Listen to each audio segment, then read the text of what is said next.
യൂണിവേഴ്സിറ്റിയുടെ M Com first സെമസ്റ്ററിലെ managerial എക്കണോമിക്സിന്റെ മറ്റൊരു വീഡിയോയിലേക്ക് ഏവർക്കും സ്വാഗതം. നമ്മളിന്ന് നോക്കാൻ പോകുന്നത് യൂണിറ്റ് 4 ആണ്. Unit 4 demand concept and analysis. നാലാമത്തെ ചാപ്റ്ററിൽ മെയിനായിട്ടും പഠിക്കാനുള്ളത് എന്താണ് ഡിമാൻഡ്, അതുപോലെ തന്നെ ഡിമാൻഡ് അനാലിസിസ് എന്നുകൊണ്ട് ഉദ്ദേശിക്കുന്നത് എന്താണ്. ഇതാണ് ഇന്നത്തെ ടോപ്പിക്. ഇതാണ്. അപ്പോൾ നമുക്ക് ചാപ്റ്ററിലേക്ക് കടക്കാം.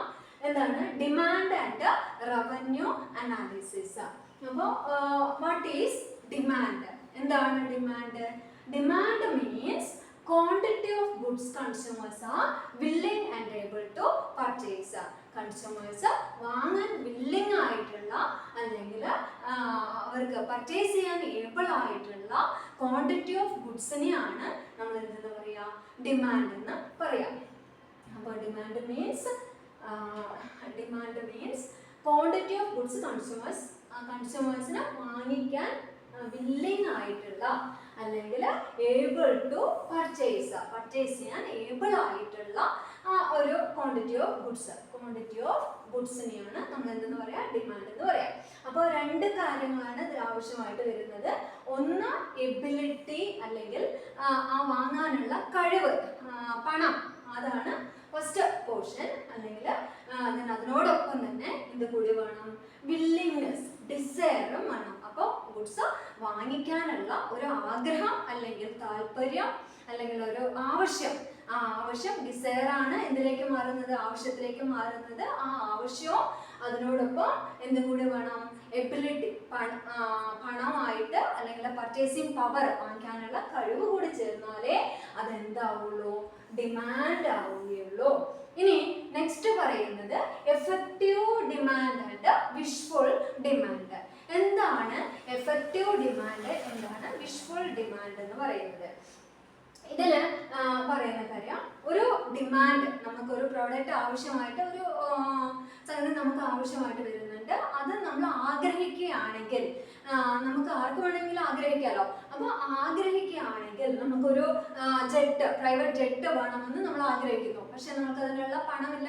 നമ്മളുടെ ഓൺലി അത് നമ്മളുടെ വിഷാണ്, ആഗ്രഹമാണ്. അല്ലെങ്കിൽ ഒരു ഷിപ്പ് വാങ്ങാൻ നമ്മൾക്ക് ആഗ്രഹമുണ്ട്, ഇഷ്ടമുണ്ട്. അങ്ങനെയല്ല, നമ്മുടെ കയ്യിൽ പണമില്ല എന്നാൽ നമുക്ക് ആഗ്രഹമുണ്ട്, നമ്മളുടെ വിഷാണ് എങ്കിൽ നമ്മൾ അതിനെ പറയുന്നത് വിഷ്ഫുൾ ഡിമാൻഡ്. അത് ഓൺലി വിഷ്ഫുൾ ഡിമാൻഡ് മാത്രമേ ആകുന്നുള്ളൂ. എന്നാൽ എഫക്റ്റീവ് ഡിമാൻഡ് എന്ന് പറയുന്നത് എപ്പോഴാണോ നമ്മുടെ ഈ ആഗ്രഹങ്ങൾ വരുന്നത്, ആ ആഗ്രഹിക്കുന്ന ഗുഡ്സ് വാങ്ങിക്കാനുള്ള ഒരു പർച്ചേസിങ് പവർ നമ്മുടെ കയ്യിലുണ്ടെങ്കിൽ അപ്പോൾ മാത്രമേ അതെന്തായി മാറുകയുള്ളൂ, അതൊരു എഫക്റ്റീവ് ഡിമാൻഡായി മാറുകയുള്ളൂ. അപ്പോൾ ഡിമാൻഡ് എപ്പോഴും എങ്ങനെ ആയിരിക്കണം, ഒരു എഫക്റ്റീവ് ഡിമാൻഡ് ആയിരിക്കണം. അത് ഇവിടെ എക്സാമ്പിൾ കൊടുത്തിട്ടുണ്ട്.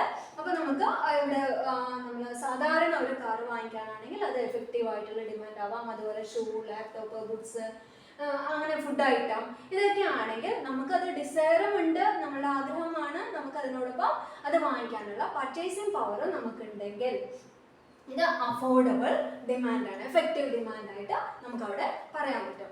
ദെൻ നെക്സ്റ്റ് വരുന്നത് ഡിമാൻഡ് ഓവർ ടൈം.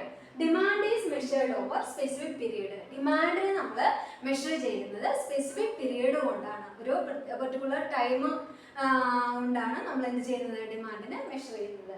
അതായത് demand is measured weekly demand. ചില സോഫ്റ്റ് ഡ്രിങ്കുകൾക്കൊക്കെ നമ്മൾ പറയുന്നത് അത് വീക്ക്ലി ഡിമാൻഡായിട്ട് മെഷർ ചെയ്യുന്നു. അതുപോലെ നമ്മൾ ഷൂസ് പോലെയുള്ള പ്രോഡക്റ്റുകളൊക്കെ ആണെങ്കിൽ അത് ഇയർലി ഡിമാൻഡായിട്ടാണ് നമ്മൾ മെഷർ ചെയ്യുന്നത്. അപ്പോൾ ഇങ്ങനെ ടൈം വെച്ചിട്ട് നമ്മൾ എന്ത് ചെയ്യാറുണ്ട്, ഡിമാൻഡിനെ നമ്മൾ മെഷർ ചെയ്യാറുണ്ട്. അത്രയാണ് അതിൽ പറയുന്നത്. ദെൻ നെക്സ്റ്റ് വരുന്നത് ഡിമാൻഡ് ആൻഡ് സാറ്റിസ്ഫാക്ഷൻ. എന്തിനാണ് നമ്മളൊരു പ്രോഡക്റ്റ് പർച്ചേസ് ചെയ്യുന്നത്, നമ്മൾ എന്തിനാണ്, വൈ ഡു വി ബൈ, എന്തിനു വേണ്ടിയിട്ടാണ് നമ്മളൊരു പ്രോഡക്റ്റ് വാങ്ങുന്നത്. ഇവിടെ നമ്മൾ പറയുന്നത് purchases made to increase personal satisfaction. നമ്മളുടെ പേഴ്സണൽ ആയിട്ടുള്ള ഒരു സാറ്റിസ്ഫാക്ഷന് വേണ്ടിയിട്ടാണ് നമ്മളുടെ നീഡ്, എന്തെങ്കിലും ഒരു വാണ്ട് അല്ലെങ്കിൽ ഒരു വിഷ്, ഡിസയർ സാറ്റിസ്ഫൈ ചെയ്യുന്നതിന് വേണ്ടിയിട്ടാണ് നമ്മൾ എന്ത് ചെയ്യുന്നത്, ഒരു പ്രോഡക്റ്റ് പർച്ചേസ് ചെയ്യുന്നത്. ആ സാറ്റിസ്ഫാക്ഷൻ തന്നെ നമുക്ക് അതിന് നമ്മൾക്കൊരു വാല്യൂ അവിടെ പ്രൊവൈഡ് ചെയ്യുന്നത്. ആ വാല്യൂ കിട്ടുമ്പോഴാണ് നമ്മൾ എന്താവുന്നത്, നമ്മൾ അതിൽ സാറ്റിസ്ഫൈ ആകുന്നത്. അപ്പൊ goods have value in use. നമ്മളത് യൂസ് ചെയ്യുന്ന സമയത്ത് നമ്മൾക്ക് അതിൽ നിന്ന് എന്ത് കിട്ടുന്നുണ്ട്, ഒരു വാല്യൂ നമുക്ക് കിട്ടുന്നുണ്ട്. എക്സാമ്പിൾ പറയുകയാണെങ്കിൽ എയർ, പെട്രോൾ ഒക്കെ നമ്മൾ യൂസ് ചെയ്യുന്ന പ്രോഡക്റ്റുകളാണ്. അപ്പോൾ രണ്ടും രണ്ട് തരത്തിലുള്ള വാല്യൂസ് ആണ് നമുക്ക് തരുന്നത്. അപ്പൊ രണ്ട് തരത്തിലുള്ള സാറ്റിസ്ഫാക്ഷൻ അതെന്താണ് ശ്രദ്ധിക്കുക. അപ്പൊ value in use, value in exchange. അപ്പൊ എന്താണ് value in use, value in exchange എങ്ങനെയാണ് വ്യത്യാസപ്പെട്ടിരിക്കുന്നത് നോക്കാം. എയർ, അപ്പൊ ഇതില് എയർ വരുന്നത്, എയർ യൂസ് ചെയ്യുന്ന സമയത്ത് നമ്മൾ വാല്യൂ ഇൻ യൂസ് ആണ്. എയർ വരുന്നത് നമുക്ക് വാല്യൂ ഇൻ യൂസ് ആണെന്ന് പറയാം. കാരണം എന്താണ്, അത് അബണ്ടന്റ് ആണ്. നമ്മൾ എയർ അറ്റ്മോസ്ഫിയർ അബണ്ടന്റ് ആയിട്ട്, നമ്മൾ സഫീഷ്യന്റ് ആയിട്ട് എന്ത് അവൈലബിൾ ആണ്, എയർ നമുക്ക് അവൈലബിൾ ആണ്. അപ്പോൾ നമുക്ക് അത് ഫ്രീ ആയിട്ട് നമുക്ക് അവൈലബിൾ ആണ്, അബണ്ടന്റ് ആയതുകൊണ്ട് നമുക്ക് ഫ്രീ ആണ്. അപ്പൊ നമുക്ക് അതിനെ യൂസ് ചെയ്യാനായിട്ട് സാധിക്കും. അതിൽ നിന്നൊരു വാല്യൂ വാല്യൂ നമുക്ക് കിട്ടുന്നുണ്ട്. അപ്പോൾ അത് ഒരു ഡിഫറെന്റ് ആയിട്ടുള്ള ഒരു സാറ്റിസ്ഫാക്ഷൻ, വാല്യൂ ഡിഫറെന്റ് ആണ്, അതിന്റെ ഒരു സാറ്റിസ്ഫാക്ഷൻ അങ്ങനെ. നെക്സ്റ്റ് നമുക്ക് വരുന്നത് പെട്രോൾ ആണ്. പെട്രോൾ എടുക്കുകയാണെങ്കിൽ അതിന്റെ വാല്യൂ ഇൻ യൂസും വരുന്നുണ്ട്, പ്ലസ് വാല്യൂ ഇൻ എക്സ്ചേഞ്ചും വരുന്നുണ്ട്. Value in use plus value in exchange. എന്തുകൊണ്ടാണ് വാല്യൂ ഇൻ എക്സ്ചേഞ്ച് വരുന്നത്, അത് സ്കേഴ്സ് ആയതുകൊണ്ട്. ഈ പെട്രോൾ എന്ന് പറയുന്നത് എയർ പോലെ സഫീഷ്യന്റ് അല്ല. അവിടെ എന്താണ്, അവിടെ സ്കേഴ്സിറ്റി ഉണ്ട്, അവിടെ ദുർലഭമായിട്ടുള്ള ഒരു പ്രൊഡക്റ്റ് ആണ് പെട്രോൾ എന്ന് പറയുന്നത്. പക്ഷെ നമുക്ക് യൂസ് ചെയ്യാതിരിക്കാൻ പറ്റുന്നില്ല, നമുക്ക് ആവശ്യമാണ്. അപ്പൊ നമുക്ക് അതിന് സ്കേഴ്സ് ആയതുകൊണ്ട് അതിന് നമുക്ക് പ്രൈസ് കൊടുത്തുകൊണ്ട് നമുക്ക് വാങ്ങി പർച്ചേസ് ചെയ്യേണ്ടതായിട്ട്, അവിടെ പർച്ചേസ് ചെയ്യേണ്ടതായിട്ട് വരികയാണ്. നമുക്ക് ഒഴിവാക്കാനും പറ്റില്ല. അപ്പോൾ നമുക്ക് എന്ത് ചെയ്യേണ്ടി വരികയാണ്, പർച്ചേസ് ചെയ്യേണ്ടതായിട്ട് വരുന്നുണ്ട്. അപ്പോൾ അവിടെ value in user plus value in exchange ഒക്കെ അതിൽ വരുന്നുണ്ട്. അപ്പൊ എങ്ങനെയാണ് അങ്ങനെ ഒരു സാറ്റിസ്ഫാക്ഷൻ, ഡിമാൻഡിലൂടെ നമ്മൾക്ക് ഒരു സാറ്റിസ്ഫാക്ഷൻ അവിടെ കിട്ടുന്നുണ്ട്. ഇതിനു വേണ്ടിയിട്ടാണ് നമ്മുടെ ആവശ്യങ്ങൾ മീറ്റ് ചെയ്യാനാണ് നമ്മൾ എന്ത് ചെയ്യുന്നത്, പർച്ചേസ് ചെയ്യുന്നത്. അവിടെ നെക്സ്റ്റ് വരുന്ന ഒരു കാര്യം, ഈ ഒരു ഡിമാൻഡില് നമ്മൾ എന്തൊക്കെ കാര്യങ്ങൾ അവിടെ കൺസിഡർ ചെയ്യണം, ബഡ്ജറ്റ് കൺസ്ട്രെയിൻസും വരുന്നുണ്ട്.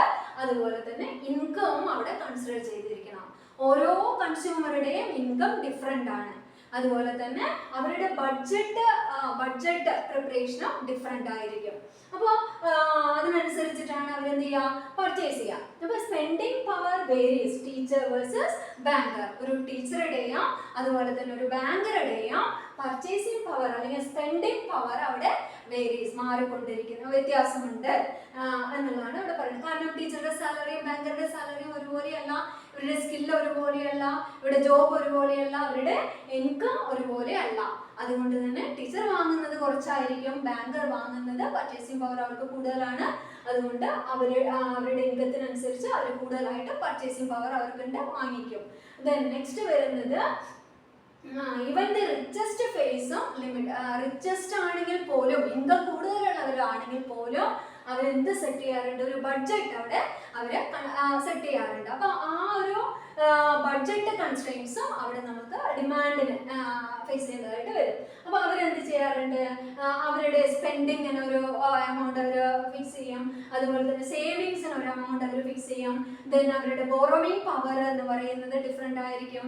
അപ്പൊ ഇങ്ങനെ ഈ പറയുന്ന കാര്യങ്ങളെല്ലാം എന്തിനെ അഫക്ട് ചെയ്യുന്നതാണ്, ഡിമാൻഡിനെ അഫക്ട് ചെയ്യുന്ന കാര്യങ്ങളാണ്, ഡിമാൻഡുമായി കണക്റ്റഡ് ആയിട്ടുള്ള കാര്യങ്ങളാണ് നമ്മൾ പറയുന്നത്. ഇനി നെക്സ്റ്റ് നമുക്ക് അടുത്തത് പറയാനുള്ളത് ഡിമാൻഡ് ഫംഗ്ഷനെ കുറിച്ചാണ്. എന്താണ് ഡിമാൻഡ് ഫംഗ്ഷൻ? ഡിമാൻഡ് ഫംഗ്ഷൻ എന്ന് പറയുന്നത്, ഡിമാൻഡ് എന്ന് പറയുന്ന ഈ ഒരു കാര്യം, ഒരു ഡിമാൻഡ് എന്ന് പറയുന്നത് ഒരു ഒറ്റയ്ക്കുള്ള ഒരു കാര്യമല്ല. അതിനോട് കണക്റ്റഡ് ആയിട്ടുള്ള ഒരുപാട് ഫാക്ടേഴ്സ്, ഒരുപാട് വേരിയബിൾസ് അവിടെ വരുന്നുണ്ട്. അപ്പോൾ എന്തൊക്കെ വേരിയബിൾസ് ആണ്, കീ വേരിയബിൾസ് ആണ് ഡിമാൻഡിനെ അഫക്ട് ചെയ്യുന്നത്? ഒരുപാട് കീ വേരിയബിൾസ് ഡിമാൻഡിനെ അഫക്ട് ചെയ്യുന്നുണ്ട്. അപ്പോൾ ഇതെല്ലാം കൂടി ചേർന്നതാണ് എന്തെന്ന് പറയുന്നത്, ഡിമാൻഡ് ഫംഗ്ഷൻ. അപ്പോൾ മൾട്ടിപ്പിൾ ഫാക്ടേഴ്സിനെ ഡിപ്പെൻഡ് ചെയ്തിരിക്കുന്നുണ്ട് ഡിമാൻഡ് ഫംഗ്ഷൻ. അപ്പോൾ ഇതിൽ each product has it's on unique set of influences. ഇത് ഓരോ പ്രോഡക്റ്റിലും വ്യത്യാസം ഉണ്ടായിരിക്കും. ഓരോ പ്രോഡക്റ്റിനും അതിൻ്റെതായിട്ടുള്ള യുണീക് ഫാക്ടേഴ്സ്, ഡിമാൻഡിനെ ഡിപ്പെൻഡ് ചെയ്യുന്ന യുണീക് ഫാക്ടേഴ്സ് ഉണ്ടായിരിക്കും. അപ്പോൾ സ്ഥാപനങ്ങൾ ഈ പറയുന്ന ഫാക്ടേഴ്സിനെ എല്ലാം കൺസിഡർ ചെയ്തിട്ടാണ് കൺസ്യൂമേഴ്സിനെ പ്രെഡിക്റ്റ് ചെയ്യുക അല്ലെങ്കിൽ മാർക്കറ്റിനെ പ്രെഡിക്റ്റ് ചെയ്യാനൊക്കെ ആയിട്ട് ഈ പറയുന്ന ഇത്രയും ഫാക്ടേഴ്സിനെ, ഇത്രയും ഡിമാൻഡിനെ അഫക്ട് ചെയ്യുന്ന ഫാക്ടേഴ്സിനെ കൺസിഡർ ചെയ്തിട്ടാണ് അവരെന്ത് ചെയ്യുക, ഓരോ പ്രഡിക്ഷൻസ്, ഓരോ സ്ട്രാറ്റജികളൊക്കെ ഉണ്ടാക്കുന്നത്. അപ്പോൾ എന്തൊക്കെയാണ് ഈ ഒരു ഡിമാൻഡ് ഫംഗ്ഷനിൽ വരുന്ന ഫാക്ടേഴ്സ് എന്തൊക്കെയാണ് വരുന്നത്? ഡിമാൻഡ് ഫംഗ്ഷനിൽ വരുന്ന ഫാക്ടേഴ്സ് ഏതൊക്കെയാണെന്ന് വെച്ചാൽ പ്രൈസ് ഓഫ് ദി പ്രൊഡക്റ്റ്, അതുപോലെ തന്നെ പ്രൈസ് ഓഫ് കോംപ്ലിമെന്റ്സ്. ശ്രദ്ധിക്കുക, ഏതൊക്കെയാണ്? Price of product, price of complements, price of substitute, അതുപോലെ തന്നെ income, taxes and preferences, advertising, credit and interest rate, other factors, number of consumers. ഇത്രയും കാര്യങ്ങൾ എന്തിനെ അഫക്ട് ചെയ്യുന്നുണ്ട്? ഡിമാൻഡിനെ അഫക്ട് ചെയ്യുന്ന ഫാക്ടേഴ്സ് ആണ്. അപ്പോൾ ഇവിടെ ഡിമാൻഡിനെ ഡിനോട്ട് ചെയ്യാനായിട്ട് നമ്മൾ QD കൊണ്ട് ഉദ്ദേശിക്കുന്ന QD equal F into PO PC PS YD TACR EN ഇങ്ങനെ ഒരു ഇക്വേഷൻ അവിടെ കൊടുത്തിട്ടുണ്ട്. അപ്പോൾ ഇത് വെച്ചിട്ടാണ് ഇത്രയും കാര്യങ്ങൾ, ഇത്രയും ഫാക്ടേഴ്സ് എന്തിനെ, ഡിമാൻഡിനെ അഫക്ട് ചെയ്യുന്ന ഫാക്ടേഴ്സ് ആണ്. ഇനി നമുക്ക് ഈ ഒരു ഫാക്ടേഴ്സ് നമുക്ക് ഡീറ്റെയിൽ ആയിട്ട് നമുക്ക് ഈ ഒരു ഫാക്ടേഴ്സിലേക്ക് കടക്കാം. അപ്പോൾ ഏതൊക്കെയാണ് ഫാക്ടേഴ്സ് എന്ന് നോക്കാം. അപ്പോൾ ഇതിൽ പ്രൈസ് ഫാക്ടേഴ്സ് ആണ് നമ്മൾ ആദ്യമായിട്ട് പറയുന്നത്. പ്രൈസ് ഫാക്ടേഴ്സ് എന്താണ്? പ്രൈസ് ഫാക്ടേഴ്സ് എന്ന് പറഞ്ഞാൽ പ്രോഡക്റ്റിന്റെ ഓൺ പ്രൈസ്. ഈ പ്രൈസ് ഡിമാൻഡ് തമ്മിൽ ഇൻവേഴ്സ് റിലേഷൻഷിപ്പ് ആണ്. എന്താണ് ഇൻവേഴ്സ് റിലേഷൻഷിപ്പ്? അത് ലോ ഓഫ് ഡിമാൻഡിൽ നമ്മൾ പറയുന്നുണ്ട്. പ്രൈസ് കൂടുമ്പോൾ എന്ത് ചെയ്യാം? പ്രോഡക്റ്റിന്റെ ഡിമാൻഡ് കുറയും. പ്രൈസ് കുറഞ്ഞു കഴിഞ്ഞാൽ പ്രോഡക്റ്റിന്റെ ഡിമാൻഡ് കൂടും. അങ്ങനെയുള്ള ഓപ്പോസിറ്റ് ഇൻവേഴ്സ് റിലേഷൻഷിപ്പ് ആണ് പ്രോഡക്റ്റിന്റെ പ്രൈസും അതുപോലെ തന്നെ പ്രോഡക്റ്റിന്റെ ഡിമാൻഡും തമ്മിൽ. അപ്പോൾ ഈ പ്രൈസ് ഡിമാൻഡിനെ അഫക്ട് ചെയ്യുന്നുണ്ട്. നെക്സ്റ്റ് വരുന്നത് PC, അതായത് price of complements. Complement goods എന്ന് പറഞ്ഞു കഴിഞ്ഞാൽ ഇപ്പോൾ എക്സാമ്പിൾ ആയിട്ട് പറയുകയാണെങ്കിൽ കാറ്, പെട്രോള്, അതുപോലെ തന്നെ mobile, charger, power bank, battery, അങ്ങനെയൊക്കെ അതിനോട് കോംപ്ലിമെന്റ് ആയിട്ടുള്ള ഗുഡ്സ്. അപ്പോൾ അതിൽ ഒരു പ്രോഡക്റ്റിന്റെ പ്രൈസ് കൂടി എന്ന് പറഞ്ഞാൽ അപ്പോൾ ഹയർ പ്രൈസ് PCന്റെ കോംപ്ലിമെന്റിന്റെ പ്രൈസ് കൂടിയ അവിടെ എന്താവും? ഡിമാൻഡ് കുറയും. പെട്രോളിന്റെ വില കൂടിയാൽ എന്താവും? കാറിന്റെയോ അല്ലെങ്കിൽ ബൈക്കിന്റെയോ വില ഡിമാൻഡ് അവിടെ കുറയും. അതാണ് പ്രൈസ് ഓഫ് കോംപ്ലിമെന്റ്. അത് ഡിമാൻഡിനെ അഫക്ട് ചെയ്യുന്ന ഒരു കാര്യമാണ്. ദെൻ PS എന്ന് പറഞ്ഞാൽ പ്രൈസ് ഓഫ് സബ്സ്റ്റിറ്റ്യൂട്ട് ഗുഡ്സിന്റെ പ്രൈസ് എന്താണ്, എങ്ങനെ അഫക്ട് ചെയ്യും? അതും ഡിമാൻഡിനെ അഫക്ട് ചെയ്യുന്ന കാര്യമാണ്. എക്സാമ്പിൾ ആയിട്ട് പറയുകയാണ് സബ്സ്റ്റിറ്റ്യൂട്ട് ഗുഡ്സ്, ചായ, കാപ്പി, അതായത് സബ്സ്റ്റിറ്റ്യൂട്ട് ഗുഡ്സ് ആണ്. അതിന് പകരമായിട്ട് മറ്റൊന്ന് നമുക്ക് യൂസ് ചെയ്യാം. അപ്പോൾ ഒന്നിന്റെ വില കൂടിക്കഴിഞ്ഞാൽ, കാപ്പിയുടെ വില കൂടിക്കഴിഞ്ഞാൽ നമ്മൾ എന്ത് ചെയ്യും? അത് ഡിമാൻഡിന്റെ, ചായയുടെ ഡിമാൻഡ് അവിടെ കൂടും.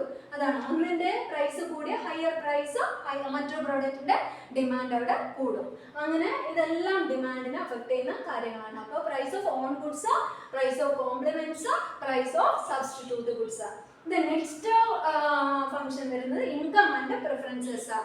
ഇൻകം, ഡിസ്പോസിബിൾ ഇൻകം കൂടുതലാണെങ്കിൽ, ഹയർ ഇൻകം വരികയാണെങ്കിൽ higher demand for normal goods. അവിടെ നോർമൽ ഗുഡ്സിനുള്ള ഡിമാൻഡ് അവിടെ കൂടും. നമ്മുടെ കയ്യിൽ ഇൻകം കൂടുതലാണെങ്കിൽ, ടാക്സ് കഴിച്ചുകൊണ്ടുള്ള ഇൻകം നമ്മുടെ കയ്യിൽ കൂടുതലാണെങ്കിൽ അത് നോർമൽ ഗുഡ്സിനുള്ള ഡിമാൻഡാണ് അവിടെ കൂടുകയുള്ളൂ. ഹൈലി ലക്ഷൂറിയസ് ഗുഡ്സ് ഒക്കെ വരുന്ന സമയത്ത് അവിടെ ടാക്സ് അവിടെ കൊടുക്കേണ്ടതായിട്ട് വരും. അപ്പോൾ അതിനുള്ളതല്ല, നോർമൽ ഗുഡ്സിന്റെ പ്രൈസ് മാത്രമാണ്, അതിനുള്ള ഡിമാൻഡ് മാത്രമാണ് എങ്ങനെയാണെങ്കിൽ കൂടുക. ഇനി T വരുന്നത്, T മീൻസ് ടേസ്റ്റ് ആണ്. അവിടെ changes over time due to social, cultural, technological factors. ആളുകളുടെ കാലം മാറുന്തോറും കൺസ്യൂമേഴ്സിന്റെ അല്ലെങ്കിൽ സൊസൈറ്റിന്റെ, പബ്ലിക്കിന്റെ ടേസ്റ്റ് മാറിക്കൊണ്ടേയിരിക്കുകയാണ്. അപ്പൊ അങ്ങനെ വരുന്ന സമയത്ത് എന്തൊക്കെ മാറ്റം വരും? ഈ സോഷ്യൽ, കൾച്ചറൽ, ടെക്നോളജിക്കൽ ഫാക്ടേഴ്സിൽ വരുന്ന ചേഞ്ചസ് എന്തിനെ ബാധിക്കും? ഇവിടെ ഡിമാൻഡിനെ അഫക്ട് ചെയ്യുന്ന കാര്യമാണ്. നെക്സ്റ്റ് വരുന്നത് അഡ്വർടൈസിങ് ആൻഡ് ക്രെഡിറ്റ് അവൈലബിലിറ്റി. ഇതിൽ പരസ്യം കൂടുന്തോറും എന്ത് കൂടും? ഡിമാൻഡ് കൂടും. അപ്പോൾ കോംപ്ലിമെന്ററി ഗുഡ്സിന്റെ സബ്സ്റ്റിറ്റ്യൂട്ട് ഗുഡ്സിന്റെ ഒക്കെ പരസ്യം എന്തിനെ അഫക്ട് ചെയ്യുന്നുണ്ട്? നമ്മുടെ പ്രോഡക്റ്റിന്റെ ഡിമാൻഡിനെ അഫക്ട് ചെയ്യും. നെക്സ്റ്റ് വരുന്നത് സി മീൻസ് സി എന്ന് പറയുന്നത് എന്താണ്? ക്രെഡിറ്റ് അവൈലബിലിറ്റി ആണ്. ഇൻസ്റ്റാൾമെന്റ് ആയിട്ട് അല്ലെങ്കിൽ ലോൺ ഫെസിലിറ്റി, ഇൻട്രസ്റ്റ് റേറ്റ് ഒക്കെ കമ്മിയായിട്ട് ഫെസിലിറ്റി കൊടുക്കുകയാണെങ്കിൽ അതെന്താണ്? അത് ഡിമാൻഡ് കൂട്ടും. ഡ്യൂറബിൾ ഗുഡ്സിന്റെ വെഹിക്കിൾ അല്ലെങ്കിൽ TV, ഫ്രിഡ്ജ്, വാഷിംഗ് മെഷീൻ അങ്ങനെയുള്ള ഗുഡ്സിന്റെ ഒക്കെ ഡിമാൻഡ് അവിടെ കൂടാൻ ചാൻസ് ഉണ്ട്. അത്രയാണ് അതിൽ പറയാനുള്ളത്. നെക്സ്റ്റ് വരുന്നത് എക്സ്പെക്ടേഷൻ ആൻഡ് മാർക്കറ്റ് സൈസ്. നമ്മളുടെ ഈ എന്ന് പറയുന്നത് എക്സ്പെക്ടേഷൻ അബൌട്ട് ഫ്യൂച്ചർ പ്രൈസസ്. ഫ്യൂച്ചറിൽ നമ്മളുടെ പ്രോഡക്റ്റിന്റെ പ്രൈസ് കൂടും അല്ലെങ്കിൽ കുറയും എന്നുള്ള ആ ഒരു എക്സ്പെക്ടേഷൻ ഉണ്ടെങ്കിൽ അത് എന്തിനെ ബാധിക്കും? ഡിമാൻഡിനെ ബാധിക്കും. അപ്പോൾ നമ്മളെ പ്രൈസ് കൂടും അല്ലെങ്കിൽ കുറയും എന്നുള്ള ആ ഒരു എയിം വെച്ചിട്ടാണ് നമ്മൾ പോകുന്നതെങ്കിൽ അത് ഡിമാൻഡ് ഒന്നുമില്ലെങ്കിൽ അവിടെ കൂടും കുറയും. ദെൻ നമ്പർ ഓഫ് പൊട്ടൻഷ്യൽ കൺസ്യൂമേഴ്സും ഡിമാൻഡിനെ അഫക്ട് ചെയ്യുന്ന കാര്യമാണ്. മാർക്കറ്റിൽ ധാരാളം കൺസ്യൂമേഴ്സ് ഉണ്ടെങ്കിൽ, large number of consumer, large market ആണെങ്കിൽ അവിടെ ഡിമാൻഡ് കൂടുതലായിരിക്കും. നമ്പർ ഓഫ് കൺസ്യൂമേഴ്സ് കുറവാണെങ്കിൽ അവിടെ ഡിമാൻഡ് കുറവായിരിക്കും. നെക്സ്റ്റ് വരുന്നത് മിസ്ലേനിയസ് ഇൻഫ്ലുവൻസസ് ആണ്. സീസണലായിട്ടുള്ള കാര്യമോ അല്ലെങ്കിൽ അതർ ഫാക്ടേഴ്സും ഒരുപാട് കാര്യങ്ങൾ ഡിമാൻഡിനെ അഫക്ട് ചെയ്യുന്ന മറ്റു പല കാര്യങ്ങളും ഉണ്ട്. ഇപ്പോൾ അംബ്രല റെയിനി സീസണിലാണെങ്കിൽ അംബ്രല ഡിമാൻഡ് കൂടുതലാണ്. സമ്മർ സീസണിലാണെങ്കിൽ ഐസ്ക്രീം ഡിമാൻഡ്, ഐസ്ക്രീമിൻ്റെ AC ഡിമാൻഡുകളൊക്കെ അവിടെ കൂടുതലായിരിക്കും. അപ്പോൾ ഇങ്ങനെ ഒരുപാട് ഫാക്ടേഴ്സ് പ്രോഡക്റ്റിൻ്റെ ഡിമാൻഡിനെ അഫക്ട് ചെയ്യുന്നുണ്ട്. അപ്പോൾ ഇന്നത്തെ ക്ലാസ്സിൽ ഡിമാൻഡ് ഫംഗ്ഷനെ കുറിച്ചും ഡിമാൻഡിനെ കുറിച്ചും ഇത്രയാണ് നമുക്ക് പറയാനുള്ളത്. എല്ലാവർക്കും മനസ്സിലായി കാണുമെന്ന് വിചാരിക്കുന്നു. Thank you.